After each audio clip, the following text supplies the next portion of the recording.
escreva uma ou outra coisa na tela, né? Deixa eu até...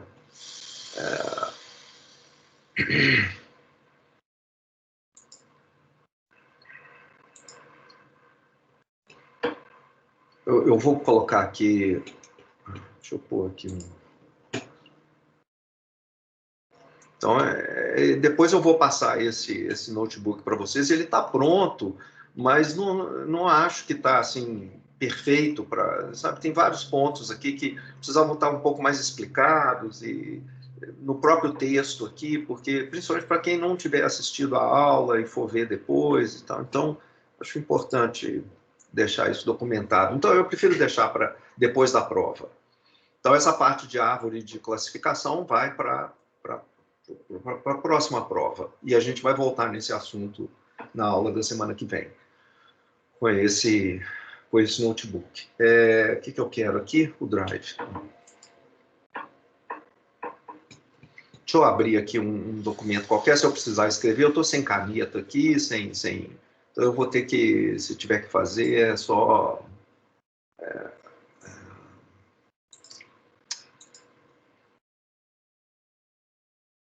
uma apresentação. Pronto. Vamos lá, então, gente. 21. Professor, pode entregar essa lista em formato de notebook do Jupyter? Essa última? Pode. Se você teria que escrever lá, né, a parte que não é código e tal, você cria uma janela, como é que é, gente? Esqueci. Um Markdown? Isso. Né? Pode sim. Aliás,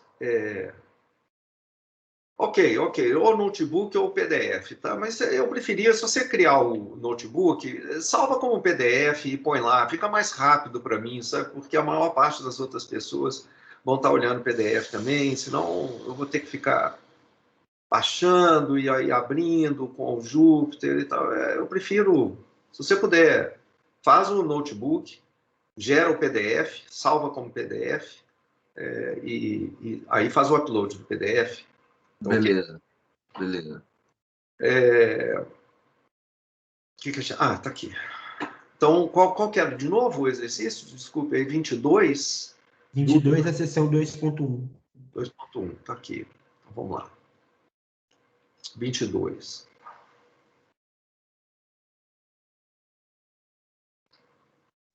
Uns errinhos aqui, né? Ok, o que você pensou, o que você fez aqui nessa questão? Eu fiquei na dúvida do que... O que é esses subconjuntos? Porque o experimento é lançar para cima uma moeda. Qual que é o omegão que você... Qual que é a representação omegão para os resultados possíveis? Todas as combinações de cara e coroa infinita, né? É um conjunto com... Ele é infinito, não tem como contar. Isso, mas em cada elemento do conjunto é... Ou cara ou coroa. Cada elemento do conjunto vai ser uma sequência finita, né, de caras e coroas. Certo? Sim. Ok. Então, nessa representação, quais são os subconjuntos associados com os seguintes eventos? O número de lançamentos necessários até o aparecimento da primeira cara é maior que 2. O que você pensou para isso daí? Aí eu fiquei na dúvida se o que eu tinha que responder era alguns exemplos de subconjunto que satisfazem esse evento, ou se eu tinha que colocar uma fórmula dos subconjuntos que, por exemplo, x e y. Uma definição do subconjunto, né? Não exemplos, você pode até dar também. Por exemplo, elementos desse subconjunto serão... Aí você dá alguns exemplos, mas o ideal é colocar um evento, né? O conjunto vai ser o conjunto dos omeguinhas pertencentes aqui, vou fazer assim, né? Ao omegão. Então, vou fazer assim, tá? Vocês estão vendo aí, né? Sim. Tá. Tais que... Aí, tais que... O que era mesmo a condição? Primeira cara seja depois do segundo lançamento. Então, a melhor coisa, então, na verdade, é, de novo, como eu falei antes, fazer a representação do omegão. O que é o omegão? Vai ser o conjunto, né, dos elementos da forma x1, x1, x2, pontinhos, xk. Cada um desses caras aqui é finito, onde k pode ser igual a 1, 2, etc. Então, Professor, fala. por que eles são finitos? Porque eu meio considerei eles infinitos, que você fala que considera uma sequência infinita. Se a sequência é infinita, como que vai ter algum elemento... Tipo, se ela nunca vai... Tem nunca razão, desculpa. Eu também considerei infinito. Perfeito, perfeito. Vocês têm razão, toda a razão, gente. Legal. Isso aí, tá certo. Tem toda a razão. x1, x2, x3. Então, é uma sequência enumerável aqui, infinita. Tem toda a razão. Desculpa, errei aí. Onde K, eu achei que ela parava em algum momento, na primeira cara, na segunda cara, alguma coisa assim. Então, não tem isso aqui, onde... que vamos lá, né? Onde cada um dos xi vai ser igual a C ou não C. Não C. O 0 ou 1, tanto faz. Tá legal? Então tá. Aí. Ô, Fala. Renato, você falou que outra coisa também, uma questão do infinito, você falou que esse caso seria um finito enumerável. Não seria um infinito não enumerável?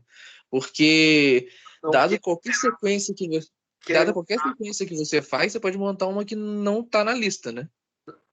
O que é enumerável aqui é o elemento. Esse cara aqui, assim, ele tem uma enumeração, porque assim, você faz a primeira posição, sim. segunda, terceira, mas você tem razão. Esse conjunto aqui, ele é não enumerável, porque é equivalente aos números reais do intervalo 0, 1, né? Inclusive, eu até não sei se foi válido, mas eu fui mais por esse caminho. Fazer um mapeamento desse conjunto para algo também infinito, não enumerável, é uma coisa que podia ser feita. Tipo, não precisava ser uma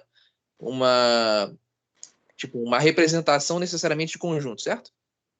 Olha, o objetivo desse problema, o objetivo dele é te obrigar a pensar no seguinte: você tem um conjunto que representa todas as possibilidades do experimento que você vai fazer, que é o nosso omegão aqui.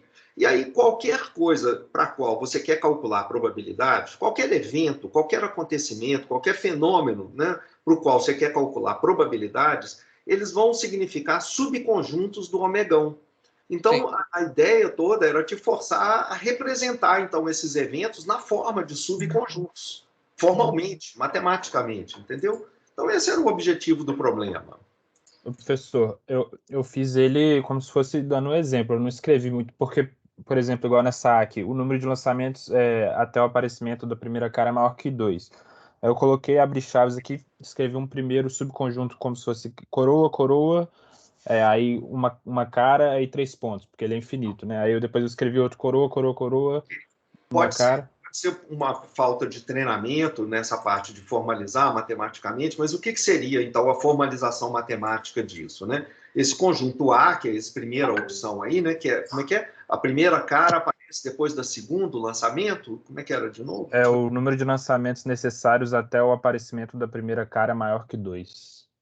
Isso. Então, significa, basicamente, que a primeira cara só aparece a partir da posição 3, né? Então, são todos os eventos, evidentemente, alguma cara deve aparecer em algum lugar. Então, são todos os eventos, o conjunto dos ômegas tais que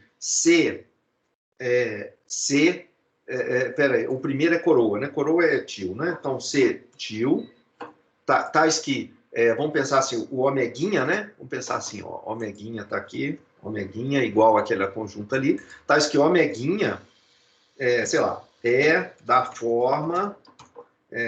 cetil, e cetil. Ou seja, tais que, como eu representei aqui com x1 e x2, e daí para frente pode ser o que quiser. Aliás, eu acho que eu tenho um detalhe aqui que eu vou falar.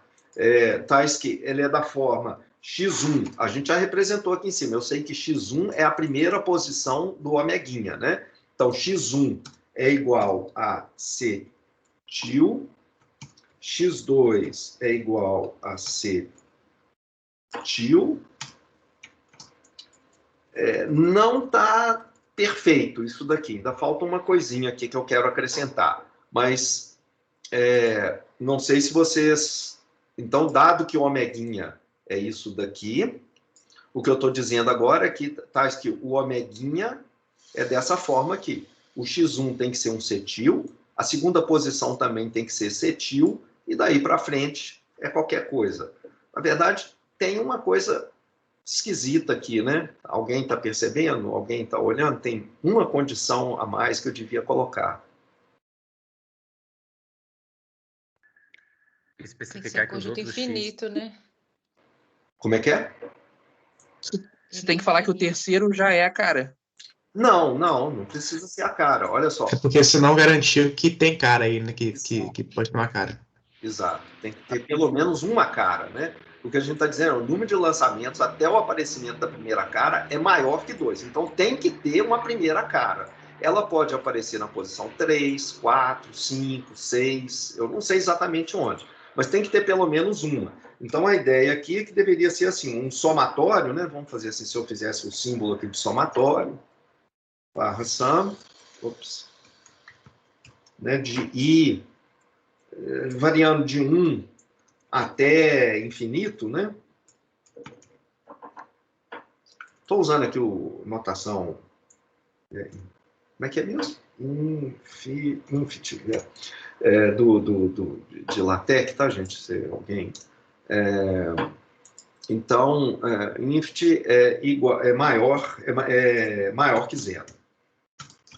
Então, professor, o fato de serem infinitos lançamentos e a moeda tá equilibrada, já não está implícito que uma hora vai sair. Deixa eu só fazer um segundo. 0 é Sicara, né? E, aliás, vamos fazer assim: 1 Sicara e 0 ou 0 se coroa. Então, xi é igual a 1 Sicara ou xi. Vocês estão vendo que qualquer coisa desse tipo aqui exige... Então, vamos lá. Aí, o que eu estou fazendo aqui é o somatório agora dos xis aqui. Então, a soma, né? Assim, a continuação aqui do conjunto, né? A soma de 1 até infinitos, todos os elementos, ela deveria ser dos xis, que agora é 1 aqui, Sicara, né? Então, eu quero que essa soma toda seja maior que zero. Na verdade, eu estou simplesmente eliminando a possibilidade de ser tudo coroa nessa lista infinita aqui. Esse é um evento, na verdade, se tudo ser coroa, tem probabilidade zero. Então, calcular o P de A, incluindo ou não incluindo, isso aqui é um detalhe, tá, gente? É um detalhe, assim, de novo, essas complicações que tem de infinitos. Calcular o P de A, incluindo ou não incluindo essa condição, daria a mesma coisa. Seria exatamente a mesma probabilidade. Ela não é afetada porque essa condição aqui, ela tem probabilidade zero de acontecer. Mas isso é só um detalhe. Então, esse seria o primeiro elemento aqui, o A. Tem algum comentário, gente? Alguma crítica, algum comentário, sugestão? Professor, eu posso usar a notação de expressão regular? Fala de novo, por favor. Eu posso usar aquela expressão regular que a gente usa para programação, normalmente para representar esses conjuntos? Qual? Por exemplo, o cochete com 0/1 e colocar algum índice embaixo para falar o número de repetições. Sim. Qualquer formalismo, né, para representar isso aqui, você pode escrever até em palavras também, tudo isso aqui, olha, tudo isso que eu estou representando com esse símbolo, é o conjunto dos omeguinhas, dado que você já falou o que é o omegão, né, tais que o primeiro elemento é coroa, o segundo elemento é coroa e existe pelo menos uma cara ao longo de toda a sequência. Pronto, está perfeitamente definido o conjunto. Apresentar apenas alguns exemplos, quer dizer, A é o conjunto que contém elementos tais como, e apresentar 2 ou 3 exemplos, acho que não é a maneira mais correta. Mas quem fez a pergunta, que eu não sei o nome, viu, gente? Eu não estou olhando aqui a página, você parece que não fez exatamente assim, não, né? Não foi só apresentar alguns exemplos. Você pode falar como é que você fez a sua solução? Eu coloquei assim, qualquer subconjunto em que os dois primeiros lançamentos sejam coroas, mas aí eu não tinha me atentado a essa condição de que tem que ter pelo menos uma cara. Não, mas então essa sua solução eu aceitaria. Essa condição adicional aqui é uma sutileza que, por exemplo, vamos imaginar que essa é uma questão de prova. E essa resposta sua estaria perfeita, tá? Isso aqui, quem colocar isso aqui, sei lá, ganha um plus a mais. Mas não é... Eu não ia ficar contando pontos, sabe? Acho que é um detalhe muito pequeno. Professor, não é o objetivo do problema ficar enfatizando isso. Fala.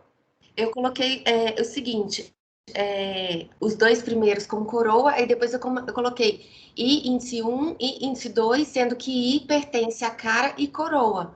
Isso tá cara ou coroa? De novo, fala de novo, porque eu não estou vendo. Fala, por favor. Tá, eu coloquei o seguinte, eu abri colchete, né? O primeiro coroa, o segundo coroa, aí eu continuei com índice 1 e índice 2, e coloquei que o I pertence ao conjunto de cara e coroa. Nesse caso, eu estaria afirmando que tem uma cara ou não? Desculpe, eu não sei se eu entendi. Você está falando que a primeira... Eu escrevi assim, ó, abri colchete, cara... Deixa eu ver se eu estou fazendo certo aqui. Abre uma chave aqui, pronto. Cara...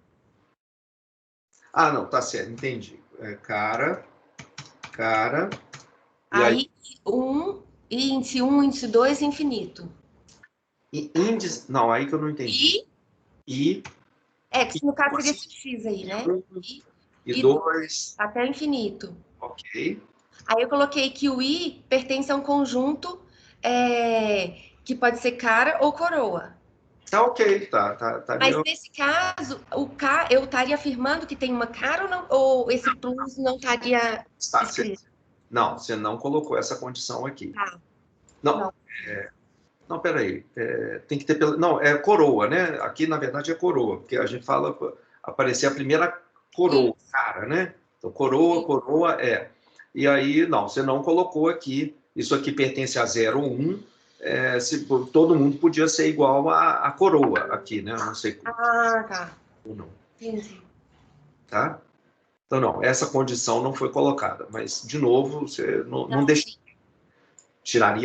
eu não tiraria pontos na correção por causa disso. Tá, joia. Obrigada. Mais alguma questão ainda nessa letra A, gente? Ô, Renato, tem como você me explicar essa parte do somatório aí? Porque eu pensei o seguinte, esse somatório aí, o XI, ele é... Não é de 1, não. Deveria ser de 3. Deveria ser de 3, né? A partir do 3. Tá. É isso que eu tô... Na verdade, como o X1 é 0, como esses dois caras aqui são 0, tá tudo misturado aqui, não fui trocando a notação. O 0 é coroa. Então, as duas primeiras, eu já estou dizendo que são 0. Então, somar aqui a partir de 1, ou somar a partir de 3, vai dar a mesma coisa, porque esses dois caras aqui são 0. Então, a soma vai dar a mesma coisa. Tá certo? Deixa eu... Onde que era mesmo? Já tem tanto tempo que eu tô... Deixa eu fazer aqui. Deixa eu colocar a fórmula aqui, se você...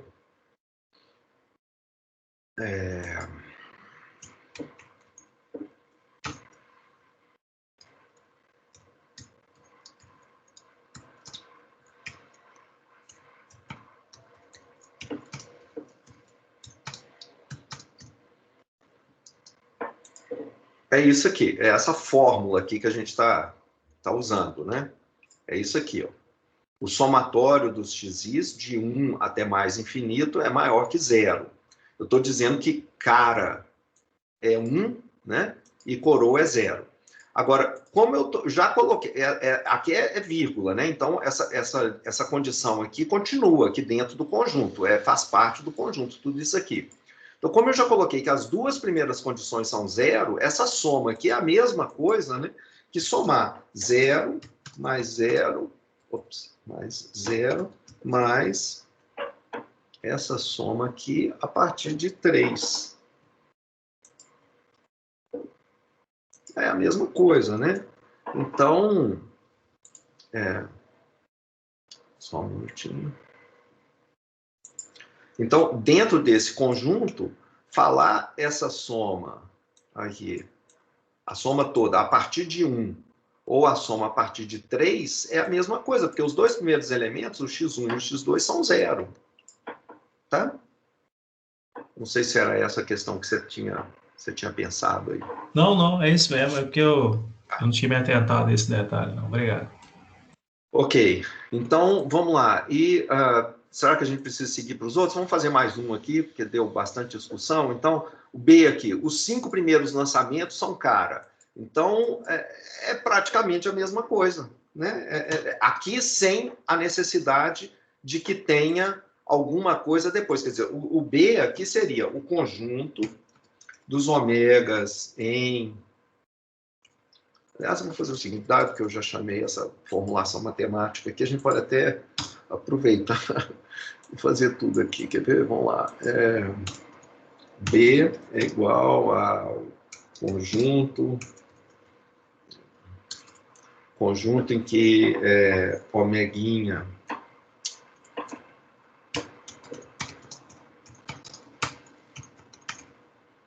omega tais que, né? O tal que em matemática é esse ponto e vírgula aqui, tá? Tal que é a mesma coisa que isso. Tal que, então, são os omeguinhas em omegão, tais que, como é que é? Os primeiros cis, né? Então, vamos fazer assim, xi é igual, cara é 1, né? Xi é igual a 1, se i é menor ou igual aos 5 primeiros? Deixa eu ver aqui, os 5 primeiros, né? Os 5 primeiros lançamentos são cara, são o CI é menor ou igual a 5. Deixa eu pôr isso aqui embaixo, caso precise de novo.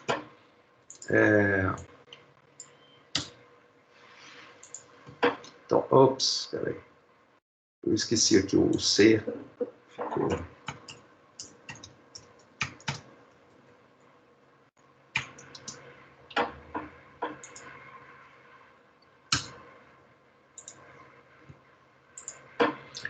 Então, dá isso aqui, ó.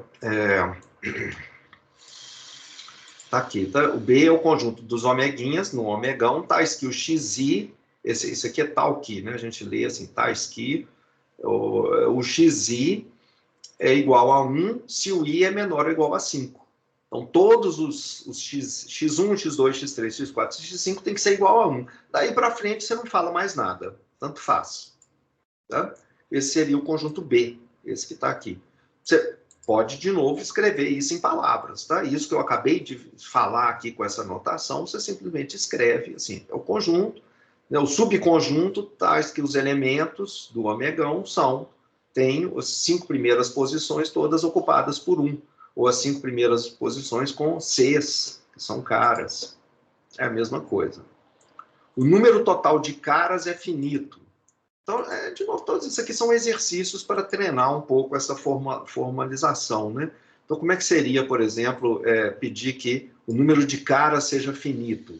Vamos dizer aqui, C seria o conjunto dos ômegas, tais que, aqui agora vai ser a soma de todos os elementos, né? Então, de ir de 1 até mais infinito, dos xis, lembrando sempre que xi é cara, né? É menor que infinito. Então, porque a soma, né, vai ser alguma coisa. Você vai somar zeros e uns. E 1 é cara, 0 é coroa. Então, esse conjunto C seria isso daqui, olha, é o conjunto dos ômegas, tais que a soma de todo mundo, aqui é a soma de todas as caras, na sequência inteira, infinita, se essa soma for menor que infinito. Tanto faz, 1 milhão, 2 milhões, 25 bilhões, tal, tanto faz, menor que infinito. Então, o número de caras é finito. Ok? Professor, Fala. e na definição do omegão ali, eu colocasse x1, x2, x3, 3 pontinhos e xi no final. Eu estaria definindo como finito ou estaria certo também? tem gente até que faz assim, às vezes, olha, e mais pontinhos aqui depois, para indicar que a sequência não para num certo elemento. Se você só põe assim, com esse XI no final, o que você está dizendo? Você está dizendo que a sequência ela começa em algum lugar e para num determinado ponto. Ela interrompe aqui, ela não continua. Ela é interrompida, quer dizer, é uma sequência finita. Falta você definir agora o que você quer dizer com esse XI. Esse XI pode ser um desses outros elementos anteriores aqui, quer dizer, você pode parar no X3, no X2. Quem que é esse XI aqui? Ele é determinado? É um número fixo? É 20? É um número aleatório? XI, por exemplo, seria, se a gente estivesse falando, faz um omegão para ser a sequência de lançamentos até a primeira cara aparecer. Essa daqui seria uma sequência legal. Você ia fazer assim, olha, X1, X2, X2, até um certo XI, tais que onde os XJ seriam iguais a 0, vamos pensar que 0 é coroa, tá? 0, onde XJ é igual a 0, se o J for menor do que o I, e falta falar quem é o I. O I é o ponto final. Quantos elementos tem que ter nessa sequência? A sequência podia começar e já ser logo de cara o cara, né? Então, esse I aqui é 1. I é igual a 1, 2, 3, etc. Pertence aos números naturais. Outra maneira de escrever esse omegão, sem muita complicação, é também só falar assim, olha, ômega é o conjunto dos omeguinhas da forma cara, não é uma sequência só com cara, uma lista só com coroa, cara, ou então coroa,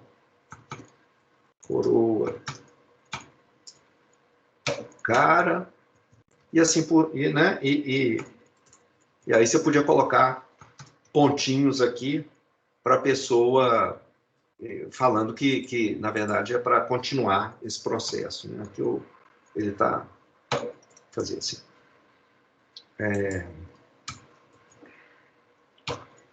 Ok, então essa daqui não é uma maneira assim muito formal matemática, mas olha, nosso curso não é de matemática discreta, então eu não quero ficar forçando a barra nessa notação, nessas coisas aqui.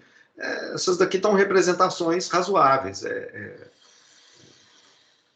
Você poderia escrever num paper. Tá? Eu poderia escrever isso aqui num paper, eu tenho certeza que não teria nenhum problema para o revisor aceitar. Essa daqui seria uma forma mais explícita, um pouco mais... ou mais formal, mas essa daqui também estaria correta. Mais alguma questão, gente? Professor, eu tenho uma dúvida mais geral que toca nessa questão, então... Só porque, tipo, nessa questão eu fiz uma representação meio que mapeando isso para um número real e usando as propriedades para justificar, achar esses conjuntos, mas acaba definindo muito com conjunto. Mas aí, por exemplo, eu cheguei a afirmar para justificar isso aquela questão do não enumerável ou não. Então, isso acaba, tipo, eu afirmei isso e não perdi tanto tempo provando isso. Então, minha dúvida é mais, tipo, nessas questões que também entra, por exemplo, integral depois, que tem... Você tinha falado, pelo menos pelo caso da integral, que não precisava ter tanta necessidade de ir tão fundo nas integrais. Então, o quanto que a gente tem que ser formal nessas questões, tipo... O que não é diretamente relacionado à disciplina, que é uma coisa mais geral, tipo, estou citando, então, questão de números reais são não enumeráveis, então como eu posso mapear, são não enumeráveis. Eu não preciso ser tão rigoroso nessa parte ou tem necessidade? Acho que não, né? Eu acho que não. É difícil responder de maneira muito genérica, né? Mas até onde eu me lembre, nenhum exercício na minha lista aqui, ele fica exigindo esses conhecimentos de conjuntos enumeráveis, não enumeráveis. Aqui mesmo, eu não vejo muito papel para esses conceitos de enumeráveis e não enumeráveis. Eu pedi apenas para apresentar uma representação do omegão e representar cada um dos eventos como um subconjunto desse omegão. Só isso. É só porque eu consegui mapear o omegão como um conjunto de números, números reais. Aí cada um desses caras aqui vai virar um intervalo, um segmento. Exatamente. intervalo 0,1. Então, tá, beleza. Aí, no caso, é só porque, como foi uma coisa da minha solução própria, igual você falou, não é uma questão que a questão pede. Então, aí eu não preciso ser tão rigoroso para explicar, desde que fique claro o que eu quis fazer, então. Isso. Então, okay, em cima desses exemplos, a gente vê, não precisa descer nesses detalhes, não. Tá? Claro que você não vai ser penalizado se quiser descer nisso, ou quiser falar disso, mas não precisa. Aqui, a última cara da sequência aparece antes do lançamento 500. A última cara da sequência aparece. Então, de novo, é tudo só pensar como que você vai representar como conjunto isso. Vamos ver como é que a gente faria isso. O D, deixa eu escrever aqui. D, então, é o conjunto dos omeguinhas em omegão, tal que, como é que é aqui? A primeira... Não, eu pulei. Onde que eu estou? É aqui em cima. A última cara da sequência aparece antes do lançamento 500. Então, deixa eu ver como é que a gente faria. A última cara, tal que... Nossa, talvez fazia assim, né? Vamos pensar assim. Professor, vai existir última cara, uma vez que infinito é meio a meio? A probabilidade é 0. Eu posso colocar que é conjunto vazio, o ômega-não? Não é um conjunto vazio. Se essa daqui é o conjunto de sequências, existe um número infinito desses elementos, com zeros e uns. Deixa eu tirar esse cara aqui. Existe um conjunto infinito de elementos aqui dentro desse omegão. Existe um conjunto infinito de elementos, tal que a última cara aparece antes do... Aliás, desculpe, infinito não, né? Existe um número finito de elementos, tal que a última cara aparece antes do lançamento 500, que a última cara tem que aparecer ou no 499, ou no 498, e cada um desses, né, vamos pensar que a última cara aparece no 498, então você tem... Minha dúvida é, vai existir uma última cara? Uma vez que é infinito? Olha, o que eu posso te falar é o seguinte, D, né? D. É o evento tal que última cara aparece antes de I igual a 500. Ok? Esse evento aqui, dado que o omegão é esse ômega, esse conjunto é vazio. Vamos por partes. Não estou falando de probabilidades. Eu estou falando... aliás, nem tem probabilidade aqui. Não pedi para você atribuir probabilidades aqui nesse omegão. Eu pedi só para você listar os resultados possíveis e os eventos. Então, esse D aqui, ele é finito? Desculpe, ele é vazio? Não, D não é vazio. Tem um monte de elementos em D. Por exemplo, omeguinha, um omeguinha que pertence a D, por exemplo, cara é 1, né? Então, vai ser assim, 0, 1, 0, 0, 1, etc. Até que vamos pensar que essa daqui seria a posição 0, 1, 0, 0, etc. E esse cara aqui é o último 1 e ele está, sei lá, na posição 300, por exemplo. Tá? Esse cara aqui, ele não pertence a esse conjunto aqui em cima, o omegão, de todas as possibilidades? Sim, pertence. Então, esse cara que está aqui, ele pertence ao D. Ele está em D. Eu estou enfatizando que esse cara aqui está na posição 300. Tá? Eu tinha que estar escrevendo aqui embaixo uma setinha, né? Indicando, ó, esse cara aqui é 300 e daqui para frente é só 0. Então, pode representar isso formalmente, com conjunto e tal, mas é isso que eu estou querendo dizer nessa notação meio vagabunda que está aqui. Mas aí o que acontece? Esse conjunto D, então, ele não é vazio. Ele tem um bando de elementos lá dentro, um monte de outros, em que a cara aparece aqui na primeira posição e nunca mais. É um elemento aqui desse omegão. Ele é um elemento. Então, esse conjunto D, ele não é vazio. Mas aí o que você está querendo perguntar agora não é se ele é vazio ou não, é qual é a probabilidade dele. E aí, surpreendentemente, esse conjunto D, apesar dele não ser vazio, a probabilidade é 0, no caso da gente ter moedas. Eu entendi agora, obrigado. Tá? Mais do que isso, esse conjunto D, ele é finito, porque como eu fixei aqui o número de I igual a 500, ele é finito. Então, de novo, é meio difícil de talvez fazer esse cálculo, provar isso daqui com o que a gente está aprendendo nesse curso, não é possível. Mas eu só estou querendo, não é possível assim, está além do escopo do nosso curso. Mas esse exemplo é exatamente bom, essa sua pergunta, para falar o seguinte, olha, é por isso que eu preciso daquela parafernália que a gente viu anterior. Entendeu? Porque se você chegar num problema um pouco mais similar a esse daqui, aonde você está falando de ações se movendo indefinidamente, sem ter um futuro pré-determinado, deixar isso indefinido, etc. Você vai precisar lidar com essas sequências infinitas formalmente. Na hora de calcular probabilidades, você acha essas coisas estranhas aqui. Você pode ter, inclusive, esse conjunto, um evento D, não, esse aqui é um conjunto com um número finito de elementos, esse D aqui, se você pensar. Mas você pode ter esse conjunto D como um conjunto infinito, um número infinito de elementos, e, no entanto, a probabilidade de acontecer algum desses elementos é zero. Não tem uma Professor, surpreendente, tá? Vai, diga. Esse conjunto D, ele não é infinito, só que o resto dele é 0, 0, 0, 0? Eu não consigo ver ele como finito. Vamos ver, então. D é o conjunto dos homens. Eu vou escrever aqui, tá? Tal que o máximo... Vamos até contar quantos elementos que tem dentro dele, então. Aqui, tá? Eu estou escrevendo aqui do lado. D é o conjunto dos omeguinhas, tais que deixa eu pensar assim, o máximo do conjunto dos i's pertencentes aos números naturais, tais que xi é igual a 1, 1 é cara. Esse conjunto,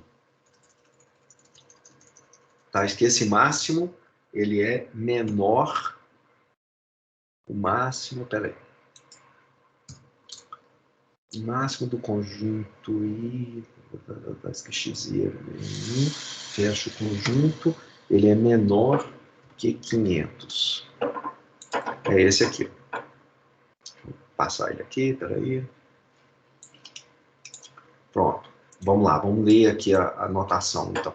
Eu estou falando D é o conjunto dos elementos do omegão, tais que o máximo, o maior I dos naturais, o maior I dos números naturais, 0, 1, 2, 3, 4, 5, etc.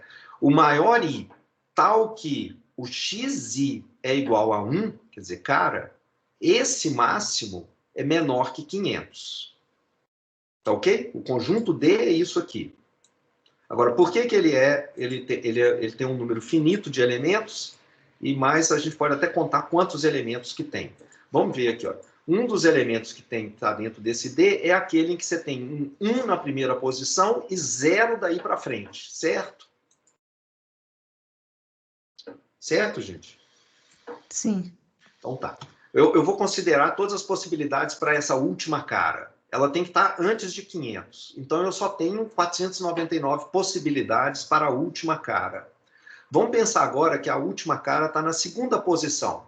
Então, quantos elementos eu posso ter com cara na última posição? Eu posso ter coroa na primeira, cara na segunda, né? Ou então cara na primeira, cara na segunda, e daí para frente tudo 0.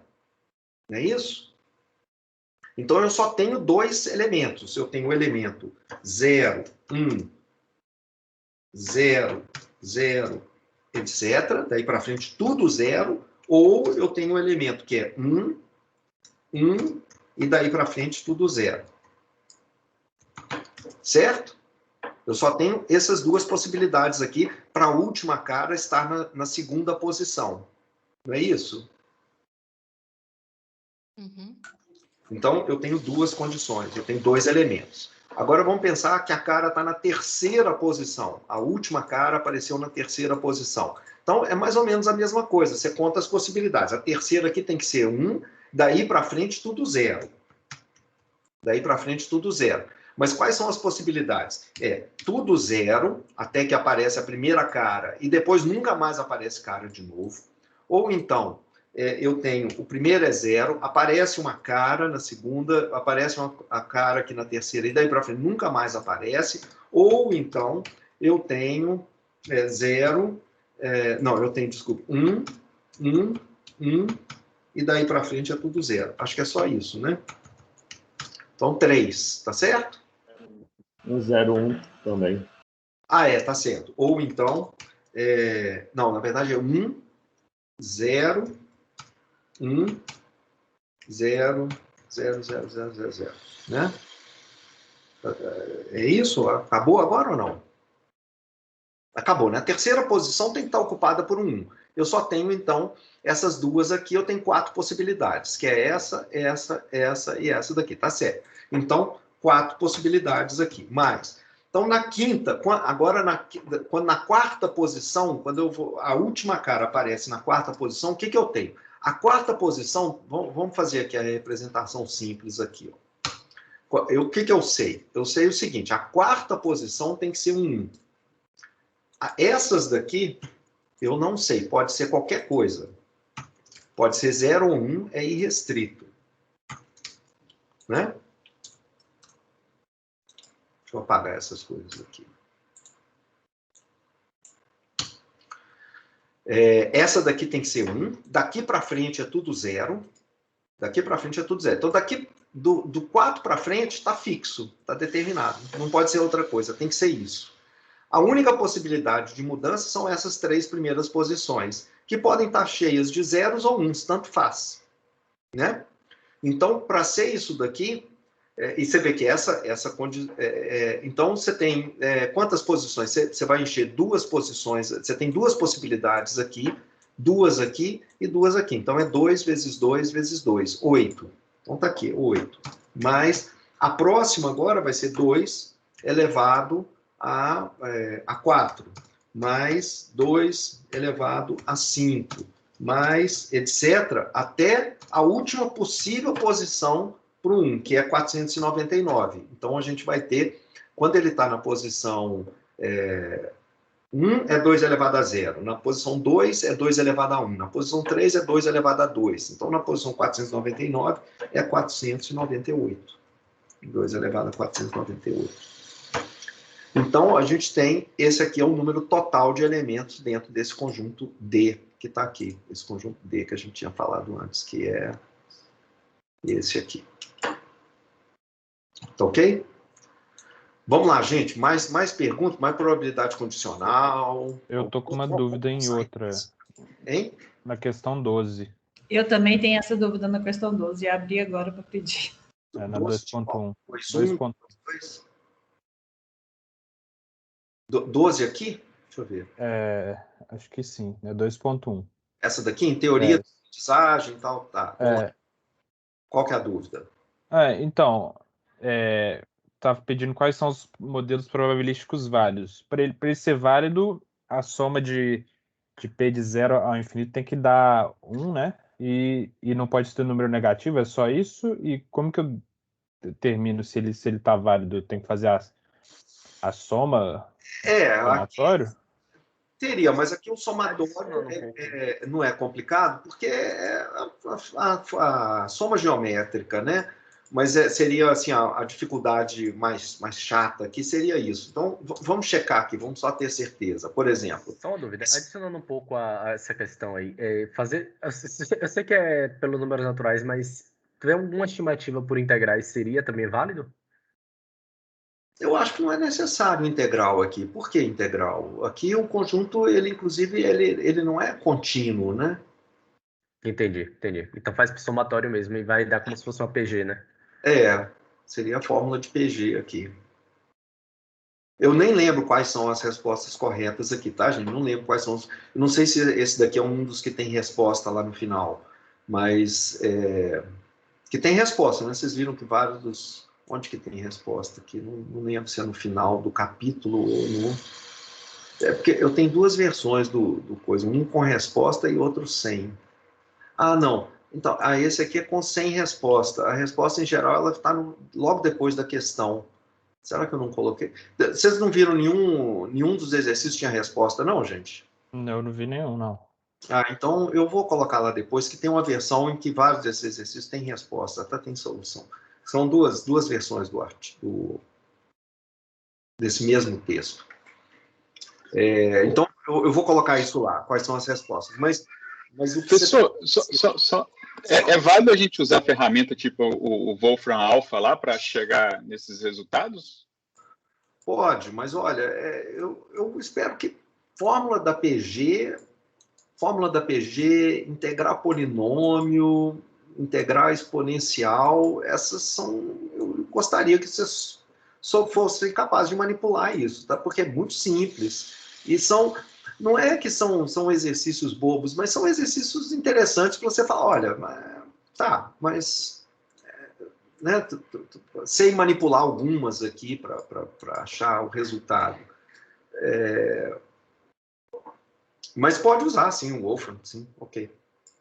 Ô, professor, eu só olhei, eu não usei, assim, eu olhava assim, se K é 1, eu faria o início dar certo, porque ele vai diminuindo, então ele é válido. Eu só usei essa análise, eu não usei nada muito complexo. Não, você teria que checar que a soma das probabilidades dá 1.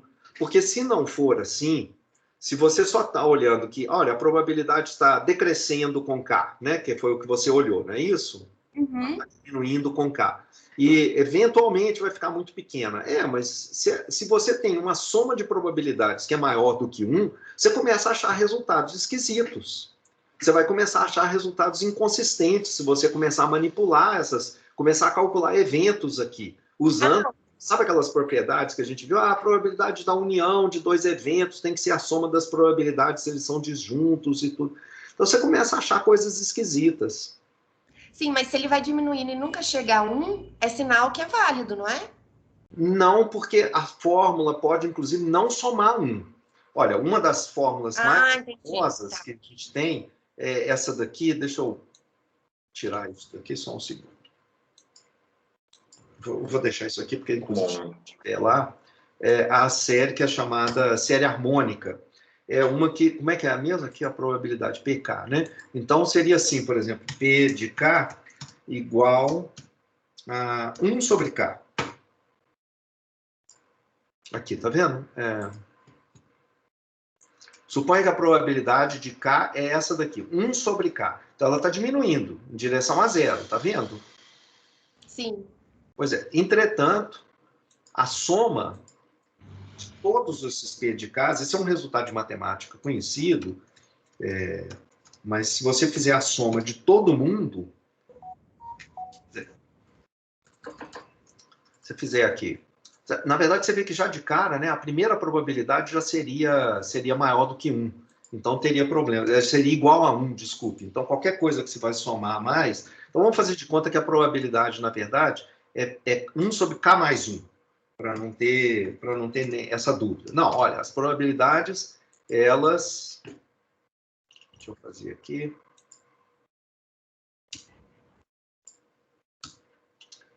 Gente, está aberta qualquer dúvida, tá? Então, PK é igual a 1 sobre K mais 1. Então, quais são essas probabilidades? Vamos fazer essa soma aqui. Você estaria falando o seguinte, eu estou somando 1 sobre... Quer dizer, o 1, né, seria 1 mais 1, 2. Meio mais 1 sobre 1 terço, né? Mais 1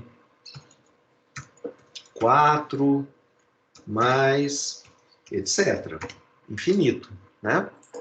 Então, a soma das probabilidades de todas elas, se você somar aqui P de 1, mais P de 2, mais P de 3, mais P de 4, etc., é essa soma aqui. E essa soma, ela é maior do que 1. Esse é um resultado de matemática conhecido. Na verdade, o que a gente sabe é mais do que é maior do que 1. Essa soma de números aqui, que são as frações os naturais invertidos, essa soma é infinita. Apesar desse número estar ficando cada vez menor, você fala assim, como assim, poxa, lá na frente eu estou somando 1 sobre 1 milhão, 1 sobre 1 bilhão, 1 sobre... Isso não para de crescer e vai ficando num tamanho máximo, não? Não. Isso fica infinito. Isso ultrapassa qualquer número que você quiser. Você coloca 5 bilhões. Aí, se eu fizer uma soma longa o suficiente, eu vou ultrapassar 5 bilhões. 59 bilhões. Né? Talvez tenha que ter muita paciência, mas em algum momento, ao somar essas frações invertidas aqui, eu ultrapasso qualquer número que você me der. Entendi. Tá? Muito obrigada. Mais alguma questão, gente? Professor, eu tenho uma dúvida sobre essa questão, só que acho que é mais de interpretação do que matemática.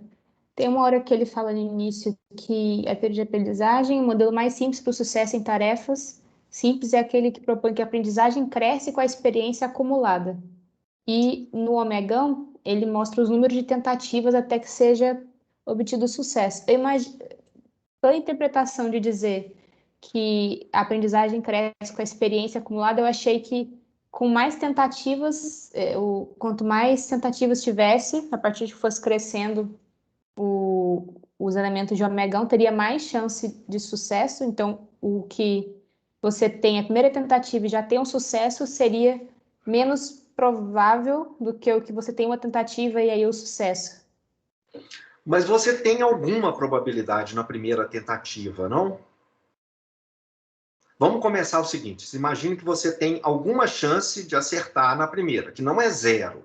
Você tem alguma chance de acertar na primeira. Diga um valor aí qualquer. 0,3. 0,3. Pronto. Então, 30% de chance de acertar na primeira tentativa. Beleza. Agora, você não acertou na primeira tentativa, mas aprendeu alguma coisa. Então, agora, quanto que seria a probabilidade de acertar, então, na segunda? Na segunda, você já teria acumulado um pouco mais de aprendizagem, de maneira que a chance agora de... Ah, peraí, não, desculpa. A gente falou da probabilidade... Peraí, tem que fazer uma ginástica aqui. É porque é o seguinte, tá certo, peraí, como é que é? Deixa eu pensar. É porque o K é o número de tentativas até ter o primeiro sucesso. Se você aprende alguma coisa em cada vez, é como se você... Vamos pensar assim...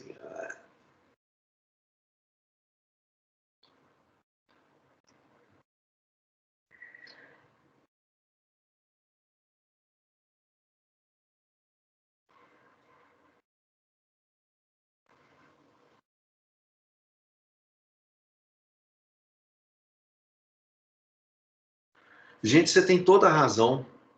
Meu problema tá... Esqueça essa primeira parte aqui. Tá errado. Sabe por quê? Porque essas coisas que eu coloquei aqui, elas são condizentes com uma situação em que, na verdade, o sujeito está jogando uma moedinha para cima até ter a primeira cara. Só que a moedinha aqui agora tem probabilidade 0,9 de acerto. Sabe? Então, na verdade, essa é uma situação em que você não aprende nada, porque a moeda não está mudando a sua probabilidade. Nossa, eu preciso refazer aqui. Então, não tem nada de errado com... Tá bom, gente? Isso aqui, ó, sugere-se que a chance do primeiro sucesso ocorrer na primeira tentativa seja daqui para frente. Aqui, ó, põe isso aqui, ó. Isso aqui. Esqueça só a primeira frase. A primeira frase não faz sentido. Essa primeira frase que está aqui, ela não faz sentido porque esses modelos de probabilidade que eu estou colocando são modelos em que, na verdade, é parecido com o sujeito estar jogando uma moeda com probabilidade 0,9 até que ele tenha a primeira cara. E essa é uma situação em que a pessoa não está aprendendo nada, né? Se cara significar sucesso ou fracasso, né? Você está jogando a mesma moeda o tempo inteiro. Então, você só está tentando até ter o primeiro sucesso. Então, gente,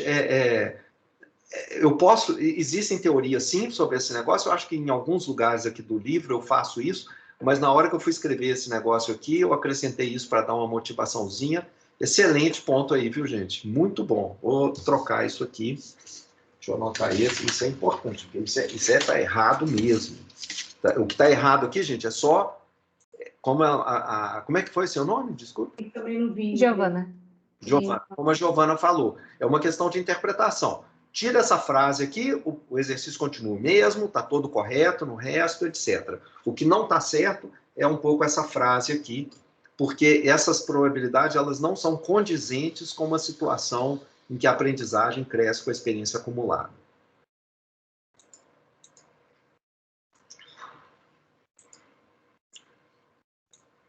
Posso mostrar alguns exemplos em que isso acontece, em que essa aprendizagem cresce com a experiência acumulada, se vocês quiserem, mas vamos tentar dar mais ênfase assim, às perguntas mais diretas aqui. Não sei se tem alguma questão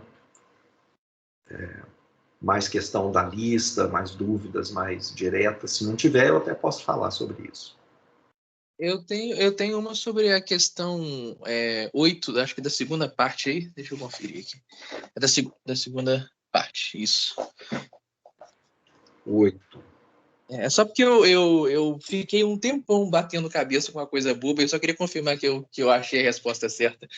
No caso aí, quando ele diz que são mutuamente independentes, isso quer dizer, entre as coisas que você já assume aí, é que P de A e B e C é igual a multiplicação das coisas, certo? Certo. Ah, tá. Porque eu fiquei um tempão batendo cabeça porque eu não tinha me tocado disso. E eu tenho uma dúvida da primeira lista. Pode falar. A gente pode ficar nessa questão antes de sair para a próxima. Assim, você tem uma outra dúvida, mas a gente acho que tem dúvida nessa aí também. Antes de para a próxima. É só... Não sei, se quiser fazer outras dúvidas dessa lista antes de perguntar da outra, eu espero. Não tem problema, não. Só porque senão a gente vai ter que voltar nessa. Eu só fiquei em dúvida não faz sentido. O que é mostre? Mostre... Eu sei que isso aí tá certo e eu olhei no slide e tudo, mas eu não sabia em que formato o senhor queria que a gente mostrasse. Porque vamos supor que você definiu que eles são mutuamente independentes se A inter B inter C é igual a P de A vezes P de B vezes P de C. Eu posso concluir daí que essa outra coisa aqui também é verdade? Que ao substituir B por BC, isso vale? Sim. Isso. Não é óbvio. Não sei. Assim, eu gostaria que você me mostrasse, na verdade, o mostrasse aqui provasse, né, que de fato isso é verdade. Deixa eu tentar lembrar aqui como é que a gente faz isso. Eu pedi, inclusive, assim, você não precisa mostrar isso em toda a generalidade, para todos esses outros casos aqui. Mostra que só, se isso daqui for verdade, está ok, já está legal. Mas então, como é que a gente faria isso? Deixa eu só tentar lembrar aqui.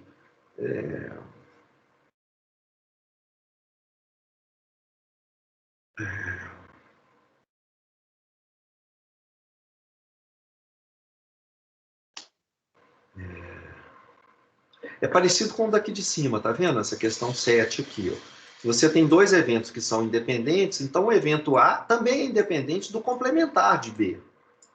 Então, se você está falando assim, olha, tem um evento A e tem um evento B que significa o avião chegar antes das 7 horas. É independente do avião chegar com atraso. O avião B é um evento num espaço amostral aí que significa o avião chegar com atraso. Então, esse evento aqui é independente desse outro evento. É independente, então, do evento o avião não chegar com atraso? É independente. Se esses dois são independentes, esses dois aqui também são independentes um do outro. Né? E aí a gente está generalizando isso aqui embaixo. Você está falando assim, se você tem 3 eventos que são mutuamente independentes, então você pode fazer várias combinações deles. Você pode pegar qualquer... né? Você pode pegar um desses aqui, passar ele para complementar, ou pode pegar esses dois, o B e o C, e passar os dois para complementar. Tudo isso continua sendo a tríade, né, que você formar, ela vai continuar sendo independente. Deixa eu só tentar lembrar aqui como é que é. Deixa eu tentar fazer o 7 primeiro, que a ideia vai ser exatamente a mesma que faz aqui para o 8. Como é que é mesmo? Se eu tenho que A e B são independentes, como é que eu provo que A e B, C são independentes? Eu acho que você usa aquela questão do... Se você isolar dois, você pode falar que a interseção deles é igual à união da interseção deles com o cara e com o complemento dele. E aí, como isso é uma união de elementos disjuntos, você pode fazer aquela questão de probabilidade de soma, né? Deixa eu ver aqui. A inter B. Inter BC, né? Acho que seria assim, o que é o B e o BC? Talvez seja assim, não sei, gente, geralmente essas coisas têm várias maneiras de fazer, tá? Então deixa eu só, estou fazendo uma aqui, isso aqui é igual ao omegão, né? Porque para qualquer evento, ou o elemento está no B ou está no BC, tá certo? O conjunto de todos os resultados possíveis, dado um evento qualquer, o complementar dele é exatamente tudo que não está dentro do B e que está no ômega. Então, o ômega é isso daqui. De maneira que o P de A é igual a P de A inter ômega, que vai dar a mesma coisa, né? O ômega é tudo. Certo? Tá certo, gente? Então, é o inter de B união BC. Tá certo? Porque isso aqui é omegão. Isso aqui. Estão entendendo aí? E aí a gente faz P de A inter B união A inter B C. Mas agora,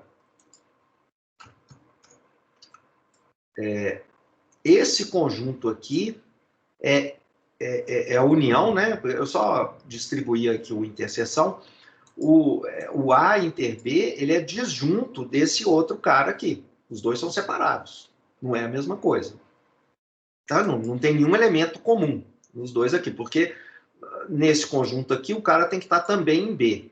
E nesse conjunto aqui o cara tem que estar também, né, além de estar em A, tem que estar também em BC. Então você não pode estar em B e em BC ao mesmo tempo. Você não pode estar em B e no complementar de B ao mesmo tempo. Então aqui é aquela propriedade fundamental, que é um dos axiomas. Qualquer elemento de probabilidade, se você tem união de dois conjuntos disjuntos, a probabilidade da união é a soma das probabilidades. Então aqui vai me dar A inter B mais P de A inter BC. Agora, a gente já falou que A e B são independentes. Então, essa probabilidade A inter B é P de A vezes P de B. Mais esse resto aí, P de A inter BC. Certo? Agora, eu vou fazer o seguinte, tudo isso aqui eu comecei com o P de A. O P de A no final é igual a isso daqui, essa última igualdade aqui. Então eu vou passar esse termo aqui agora para o lado esquerdo aqui, para o P de A. Então o que eu tenho é que, então daqui eu concluo que P de A menos P de A vezes P de B é igual a isso aqui. Né? E agora, esse cara que está aqui, eu posso colocar o P de A em evidência. Então, isso aqui vai ficar igual, fazendo pelo lado de cá, né? P de A vezes, colocando em evidência, 1 menos P de B. Mas o que é 1 menos P de B? Ué, 1 menos P de B é a probabilidade do complementar, né? Então, o que a gente achou? A gente achou que esse produto aqui de probabilidades, P de A vezes P de BC, é igual a P de A inter BC. Isso está demonstrando, então, que A é independente, é um evento independente do evento BC. E a gente pôde fazer isso porque o A era independente do B, né? Porque tinha essa igualdade aqui, ó, essa coisa aqui. O P de A inter B era o P de A vezes P de B. Então, se A é independente de B, A também é independente do complementar. Então, se você tem um evento qualquer lá, a chance do avião vir de Manaus, a probabilidade, né, o evento o avião vem de Manaus, o outro eu estou pegando voos ao acaso de uma companhia, e um dos eventos é o voo vem de Manaus, o outro é o voo chega atrasado. E aí eu estou querendo, suponhamos que eu sei, por alguma razão, que essas duas coisas são independentes. Ele vir de Manaus ou ele está atrasado, uma coisa não afeta a outra. Os dois são independentes. Então, vir de Manaus e não chegar atrasado também são independentes. Se você for calcular qual que é a probabilidade dele vir de Manaus e chegar atrasado, é o produto das probabilidades. Qual que é a probabilidade dele vir de Manaus e não chegar atrasado? É o produto das probabilidades também. Não tem problema. Ok? Entendi. Acho que agora fica mais fácil responder a 8. Obrigada. Aí eu volto para o Samuel, que eu interrompi. Desculpa, Samuel. É um bom exercício. Tenta a outra lá. Aí, só um negócio. Aí faz o seguinte, o truque todo é que, como aqui nesse caso, você só altera o 1, que é o BC, pega o A e o C e junta eles num elemento só, num conjunto só.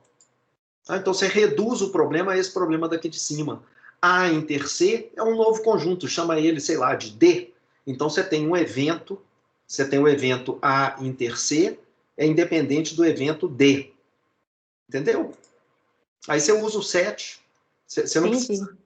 Você pode usar o set diretamente, transformando o A inter C em um único conjunto. E aí Entendi. Obrigada. O que mais, gente?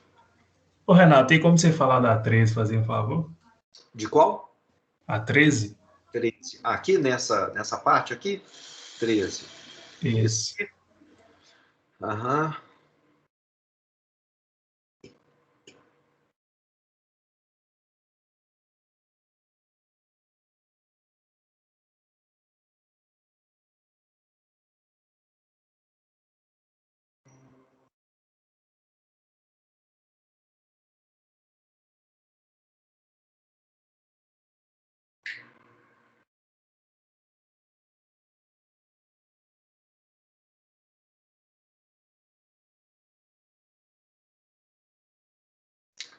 K, uma falha, K igual a 2? Ah, tá certo. K é o número que estiverem funcionando, né? Tá certo, tá. O que é o número esperado de falhas? Ih, peraí, gente. Isso aqui tá mal. Essa parte aqui do número esperado de falhas, esse problema, ele não está bem posicionado aqui, não. Essa segunda questão pode ser respondida, mas essa primeira, a gente não aprendeu ainda esperança de variáveis aleatórias. Então, esse número esperado de falhas não está muito... Vou fazer aqui agora para quem já sabe, tá? Mas essa questão... Aliás, não vamos gastar tempo nisso, não. Essa pergunta aqui, o número esperado de falhas, a gente não definiu isso. O que é o número esperado de falhas? Não está claro. Para quem já aprendeu, para quem já viu algum outro curso de probabilidade, vai saber. É o número de falhas vezes a probabilidade dela acontecer. Então, uma falha, 2 falhas, 3 falhas. Mas a gente não aprendeu isso. Então, não vou colocar isso aqui, não. Agora, a segunda pergunta, sim. Tá? A segunda pergunta faz sentido. Em função de P, qual é a probabilidade de que toda a matriz continuará a funcionar sem perda de dados após 1 ano? Então, como é que é aqui? Suponha que os discos falhem independentemente, a probabilidade de falha individual em um período de 1 ano é P. E ele sobrevive se tiver uma falha. Quer dizer, se ele não tiver nenhuma falha ou uma falha apenas durante 1 ano, ele vai funcionar. Não é isso? Então, em função de P, qual que é P é a probabilidade de cada disco individual. E a falha de um não afeta a falha do outro. Então, a gente está imaginando que são independentes. Em função de P, qual é a probabilidade de que toda a matriz vai funcionar sem perda de dados após 1 ano? Então, isso seria... Vamos inserir aqui de novo. Isso seria a probabilidade de ter 0 falhas ou 1 falha. Tá certo? Eu vou representar assim, tá? Já vou simplificar. 0, né? P de 0 mais P de 1 falha. Tá certo, gente? Qual que é a chance de ter 0 falhas?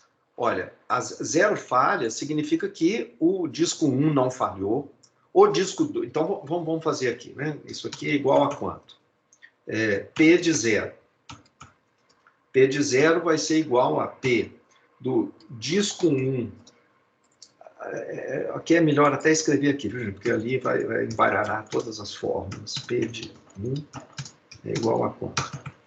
Então, a gente vai ter P... Vamos fazer o cálculo do P de 0. P de 0 significa P, disco 1. Então, eu vou representar por D. D1 é o disco 1. Disco 1 não falha. And...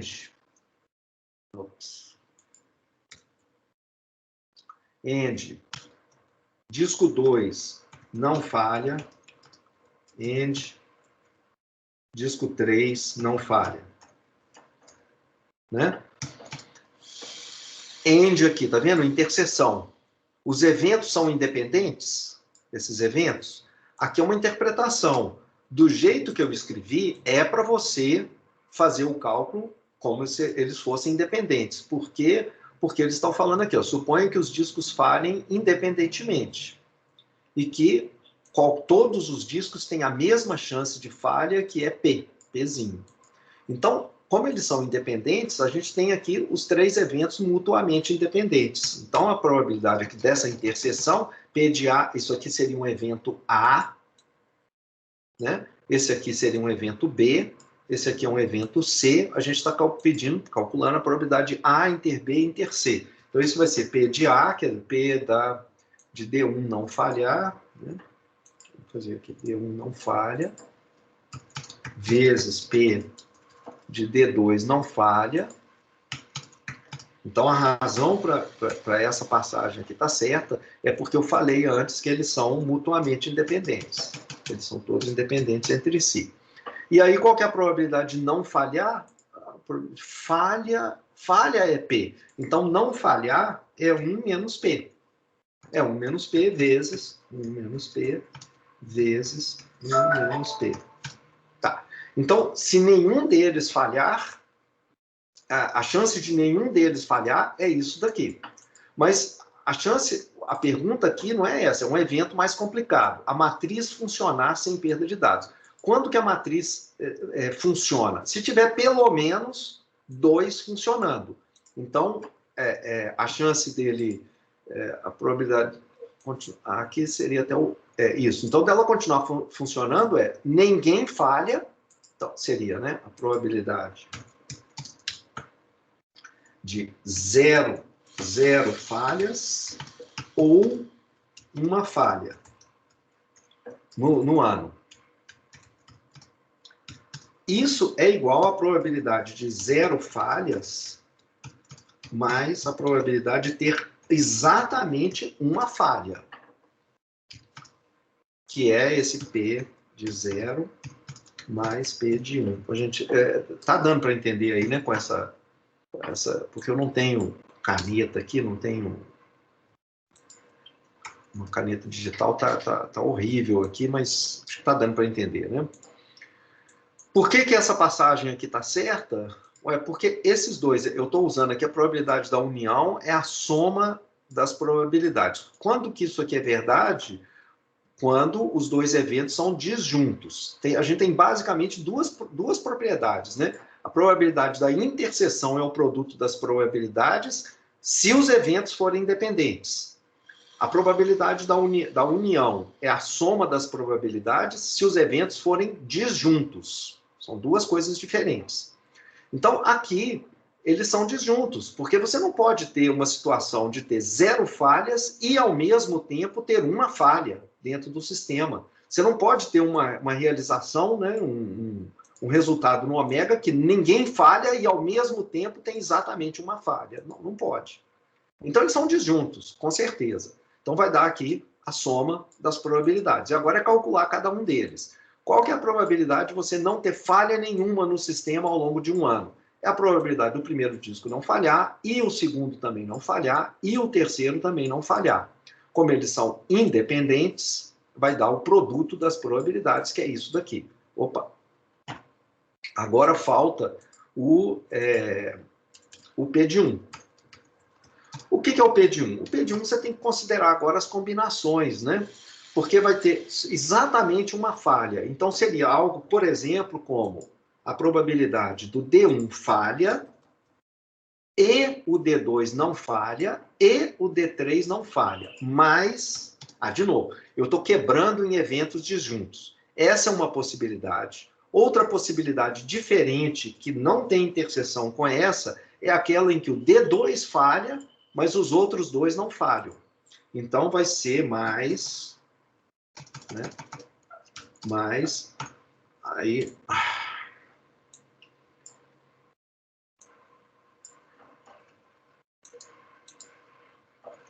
a probabilidade de que o D1 não falha, o D2 falha e o D3 não falha, mais a última possibilidade disjunta da anterior, que é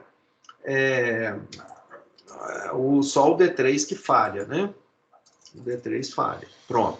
Então, essa soma dessas 3 probabilidades aqui. Vamos fazer só a primeira, porque as outras são idênticas. O que dá a primeira? De novo, a gente acabou de aprender. Olha, se falhar se D1 falhar independente do D2 falhar, eu posso também calcular o D2 não falhar independente do D1 falhar. Isso aqui é o complementar, né? Se aqui em cima ela não falha, desculpe aqui, né? Se aqui ela não falha, eu posso trocar esse cara para o complementar dele e continuar usando o produto das probabilidades. Então, isso aqui vai ficar o quê? Vai ficar a probabilidade de falha, olha, a probabilidade de falha agora é P, vezes a probabilidade do D2 não falhar, que é 1 menos P, vezes a probabilidade do D3 não falhar, que é 1 menos P também. Aí você vai somar mais essa probabilidade aqui. Vai dar a mesma coisa. Isso aqui vai dar 1 menos P, esse outro aqui é P, esse outro aqui é 1 menos P, que é a mesma coisa que está aqui. E quando você fizer o terceiro, também vai dar a mesma coisa. Então, o resultado final é 3 vezes isso daqui. Então, como função do Pzinho, o que você encontra é que essa probabilidade desse sistema vai ser 1 menos P ao cubo, isso aqui. Então, essa probabilidade aqui, né? Ela é igual a isso aqui, mais 3 vezes isso daqui. E aí, você pode, por exemplo, fazer um gráfico agora, onde no eixo horizontal, você faz um scatterplot, né? Onde você põe assim, um eixo assim, devia ser o contrário, né?